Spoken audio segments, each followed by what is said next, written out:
आणखी एक गोल्डन रिट्रीव्हर चाललं नवीन घरी. जय श्रीराम मित्रांनो, मी आहे ऋषी आव्हाड.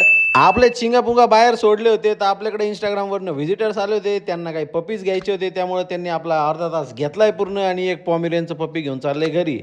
त्यानंतर ऋषी बहिणी घेतलंय चिंगापुंगाला डायरेक्ट मांडीवर आणि बाकीचे चिल्लर म्हणते की मला पण घ्या. आपल्याकडे ही फिमेल हॉस्टेलिंगला आली आणि डायरेक्ट घुसली एक किचनमध्ये. तर गोल्डन रिट्रीव्हरचं पिल्लू चाललंय तब्येत खुश करून नाशिकला.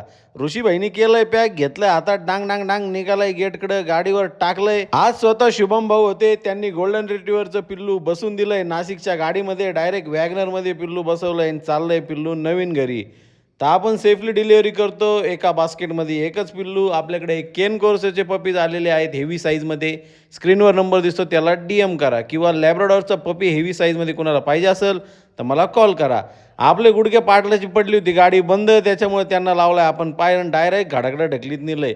आकाश भाऊ आले होते थोडी रेशीमची माहिती घ्यायला.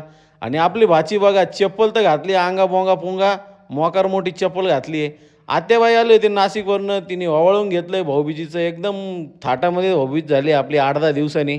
तसंच ऋषी भाऊनी पण आत्याच्या पाया पडल्या, ओवाळून घेतलंय आणि निघालोय टर्फवर. तर ऋषीभाईचा शॉट बघा, चौका. डायरेक्ट ऋषीभाईनी 6 मारायचा प्रयत्न केला पण उलटा पालटा पडला.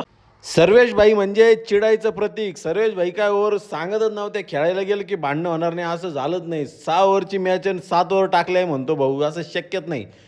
भांडणं इतके लांबले की ट्रफचे पैसे कोणी भरायला तयारच नाही. सगळे पळून चालले. 6 जण पकडले शेवटचे की भाऊ पैसे द्या. भेटूया उद्याच्या व्लॉगमध्ये. जय श्रीराम.